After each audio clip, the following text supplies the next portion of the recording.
Gaming laptop या फिर MacBook.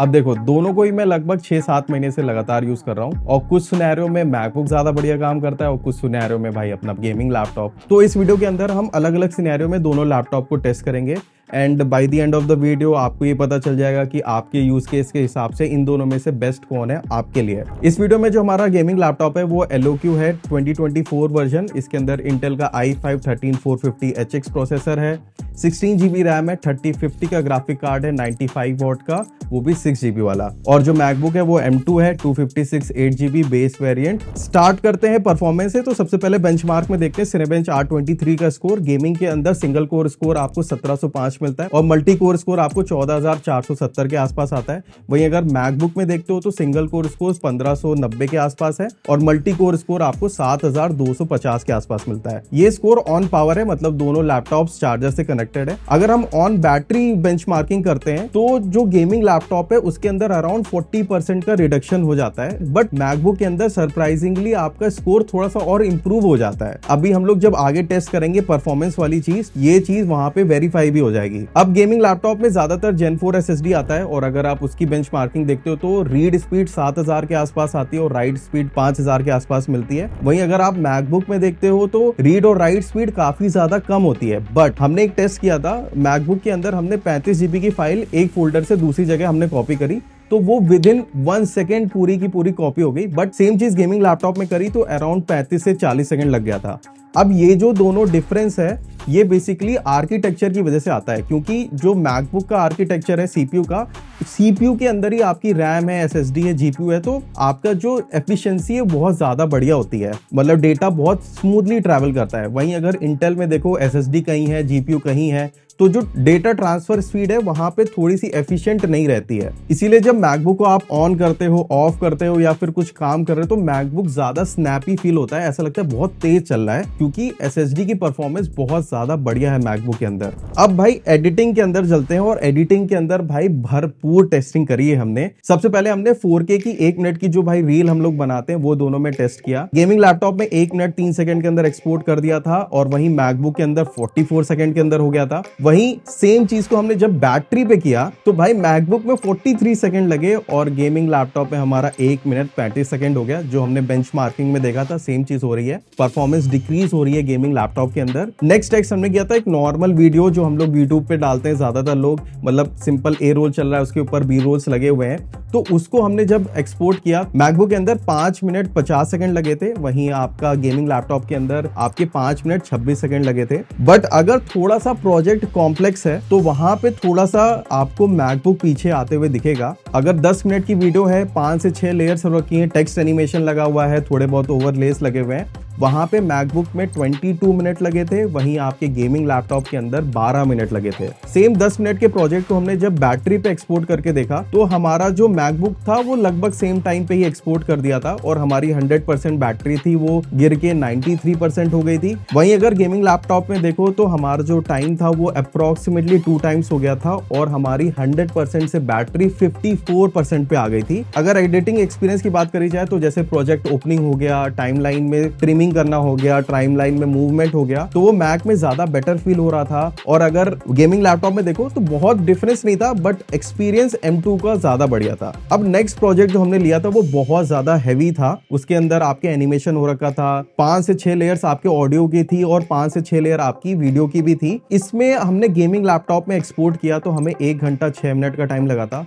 वहीं अगर मैकबुक में जब हमने इसको एक्सपोर्ट किया तो हमको अराउंड 2 घंटा 10 मिनट तक टाइम लग गया था। अब ये जो डिफरेंस है ये बहुत ज्यादा बड़ा है और यहाँ पे गेमिंग लैपटॉप को एडवांटेज इसीलिए मिलता है, पहली बात तो उसके अंदर 16 GB रैम है, उसके साथ आपको एक ग्राफिक कार्ड मिल रहा है 6 GB वाला। तो ग्राफिक कार्ड के अंदर CUDA कोर्स होती है जो कि एक तरीके से आपको रेंडर प्रोसेस में बहुत ज्यादा बूस्ट देती है, इसीलिए आपका जो टाइमिंग देख रहे हो लगभग डबल है मैकबुक के अंदर गेमिंग लैपटॉप से। एक और चीज है, जब इतना हैवी प्रोजेक्ट हम मैकबुक में चला रहे थे उसके साथ आफ्टर इफेक्ट्स भी खुला हुआ था तो हमें रैम फुल का नोटिफिकेशन बार बार आता जा रहा था। वहीं गेमिंग लैपटॉप में ऐसा कुछ नहीं था, गेमिंग लैपटॉप बढ़िया से हैंडल कर लिया था हैवी प्रोजेक्ट को। अब दोनों पे हमने हैवी रेंडर करा, हैवी एडिटिंग करी, तो अगर हीट की बात करी जाए तो गेमिंग लैपटॉप ने तो भैया अपना पूरा टेम्परेचर दिखा दिया था। नॉर्मल अगर आप देखो 31 डिग्री टेम्परेचर था रूम का, ये 45-46 टेम्परेचर तक चला गया था। जैसे ही हमने रेंडर खत्म किया 5 से 10 मिनट में नॉर्मल टेम्परेचर पे आ जा रहा था। वहीं मैकबुक में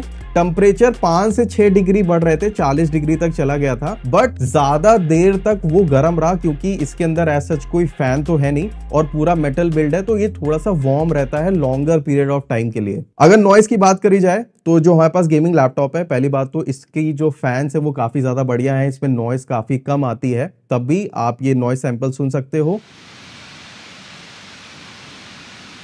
वहीं मैकबुक में अगर देखा जाए तो कोई ऐसा फैन वैन का सिस्टम है ही नहीं, तो ऐसा कोई नॉइस आती ही नहीं है। नेक्स्ट अगर आप फोटोज एडिट करते हो तो हमने फोटोशॉप का एक बेंचमार्क है उसको रन किया था, तो हमारा मैकबुक के अंदर 5969 रेटिंग आई थी, वहीं हमारा गेमिंग लैपटॉप के अंदर 5317 रेटिंग आई थी। तो जितनी ज्यादा रेटिंग होती है उतना ज्यादा बेटर आपका फोटोशॉप या फिर कोई भी सॉफ्टवेयर है वो उतना बढ़िया काम करता है। नेक्स्ट ब्लेंडर टेस्ट था, इसमें हमने सबसे पहले बेंचमार्क को रन किया, तो गेमिंग लैपटॉप पे हमारा स्कोर 176 था और वहीं मैकबुक में स्कोर हमारा 105 था। और जब हमने इस पे थोड़ा सा एक नॉर्मल सा प्रोजेक्ट को हमने एक्सपोर्ट किया तो गेमिंग लैपटॉप में पर फ्रेम हमें 3 सेकंड लग रहे थे, अगर आप मैकबुक में देखो तो पर फ्रेम हमारा 12 से 13 सेकंड लग रहा था। ओवरऑल अगर आप प्रोजेक्ट रेंडरिंग टाइम देखोगे तो मैकबुक में हमारा 55 मिनट लगे थे, वहीं गेमिंग लैपटॉप ने वही सेम प्रोजेक्ट 12 मिनट में रेंडर कर दिया था। दैट इज वाई अगर आप ब्लेंडर यूज करते हो, 3D डिजाइनिंग करते हो या फिर गेम डेवलपमेंट जैसा काम करना है, तब आपका गेमिंग लैपटॉप बहुत ज्यादा बेटर काम करता है। नेक्स्ट अगर हम प्रोग्रामिंग की बात करते हैं, डे टू डे एक्टिविटीज की बात करें, तो प्रोग्रामिंग में देखो एसएस दोनों में आपका बहुत अच्छे से काम हो जाएगा। प्रोग्रामिंग में एसएच आपको कोई भी ज्यादा इशू नहीं आने वाला है। अगर आप डेटा एनालिसिस का भी यूज कर रहे हो, मशीन लर्निंग भी यूज कर रहे हो,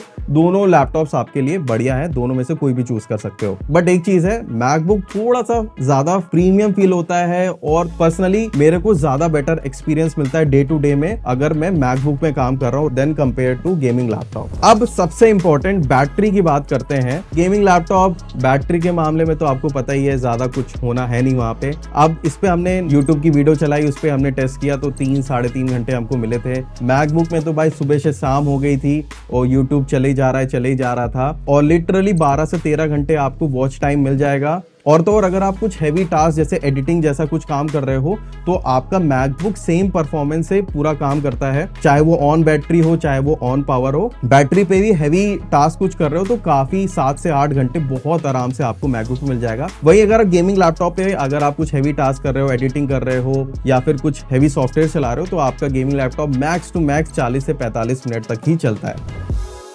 अब डिस्प्ले की बात करते हैं तो मैकबुक में आपको 13 इंच का डिस्प्ले मिलता है, उसके साथ रेटिना डिस्प्ले होता है। और अगर आप एक्सपीरियंस देखोगे वीडियो वॉचिंग का तो काफी ज्यादा बेटर निकल के आता है, कलर्स भी काफी बढ़िया निकल के आते हैं।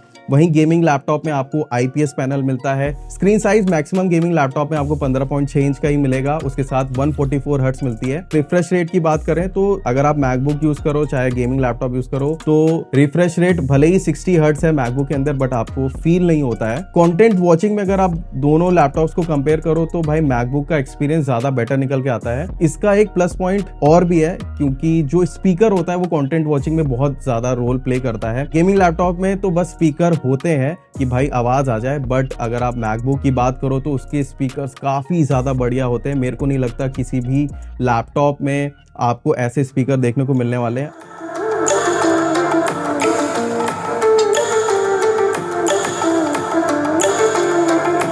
अगर आप एक छोटे कमरे में नॉर्मली यूज करते हो, गाना सुनना आपको पसंद है या फिर आप मूवी देख रहे हो तो मेरे हिसाब से छोटे मोटे ब्लूटूथ स्पीकर आते हैं, उनकी आपको जरूरत ही नहीं पड़ेगी। नेक्स्ट कुछ पॉइंट है जो मैं 6-7 महीने से दोनों लैपटॉप को यूज कर रहा हूँ, जो मेरे को लगे हैं वो मैं आपको बता देता हूँ। पहली चीज है मैकबुक में कि आप सिर्फ एक एक्सटर्नल डिस्प्ले को कनेक्ट कर सकते हो, वहीं गेमिंग लैपटॉप्स में जनरली 2 डिस्प्ले कनेक्ट हो जाते हैं और दोनों ही आपको ग्राफिक कार्ड से आउटपुट भी मिल जाता है। अगर आप मैकबुक का सपोर्ट एंड्रॉइड फोन से देखोगे बहुत ज्यादा टेरेबल है, बहुत ज्यादा पेज घुमाने पड़ते हैं तब जाके आप फाइल ट्रांसफर कर पाते हो। सेम चीज आईफोन और विंडोज के साथ भी है। बट यस, अगर आपके पास आईफोन है और मैकबुक है तो एक बढ़िया इकोसिस्टम बन जाता है, जैसे फाइल ट्रांसफर हो गया, आप आईफोन को एज अ कैमरा यूज कर सकते हो। वहीं विंडोज के साथ आईफोन उतना बढ़िया काम करता नहीं है, थोड़े बहुत पेंच लगाने पड़ते हैं तब जाके आप फाइल ट्रांसफर कर पाते हो। नेक्स्ट एक काफी इंपॉर्टेंट चीज है, विंडोज वर्सेस मैक वाला भी इशू यहाँ पे आ जाता है। देखो चाहे जो कोई बोले, विंडोज ज़्यादा बेटर ऑपरेटिंग सिस्टम मेरे को लगता है काफ़ी ज़्यादा इजी है। फाइल मैनेजमेंट अगर आप बात करो तो विंडोज़ की बहुत ज़्यादा बेटर है अगर आप मैकबुक से कंपेयर करते हो। और अगर आप एक ऐसे यूज़र हो जिसको थोड़ी नई चीज़ें सीखने में थोड़ी दिक्कत होती है या फिर आपने मैक कभी यूज़ नहीं किया है, तो आप ये मानो आपको 2 से 3 महीना लग जाएगा मैक को समझने में। शुरुआत में थोड़ी बहुत फ्रस्ट्रेशन भी हो सकती है क्योंकि सिंपल टास्क बहुत ज़्यादा कॉम्प्लिकेटेड है मैक के अंदर। प्लस एक और चीज़ है, विंडोज़ के आज कंपैटिबिलिटी देखते हो ऐप्स के साथ तो ज़्यादा बेटर मिलती है, वहीं मैकबुक में थोड़ी सी लिमिटेड है। इसीलिए अगर आपको कोई स्पेसिफिक सॉफ्टवेयर यूज़ कर रहे हो तो सबसे पहले ये देख लेना कि मैक में वो कंपैटिबल है कि नहीं, अगर आप मैकबुक लेने की सोच रहे हो। नेक्स्ट अगर गेमिंग की बात करें, जो कि वैसे करनी नहीं चाहिए क्योंकि इसका नाम ही गेमिंग लैपटॉप है, तो जितने भी AAA टाइटल्स हैं, जितने भी बढ़िया गेम्स है, वो सारे आपके विंडोज में ही चलेंगे।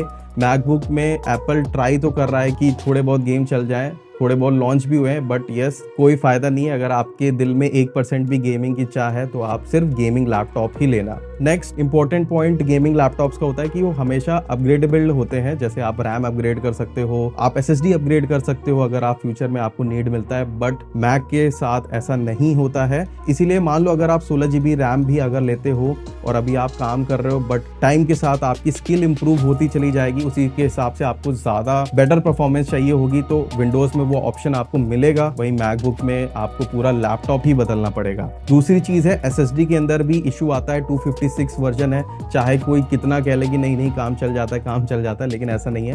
आपको एक्सटर्नल SSD खरीदनी ही पड़ेगी।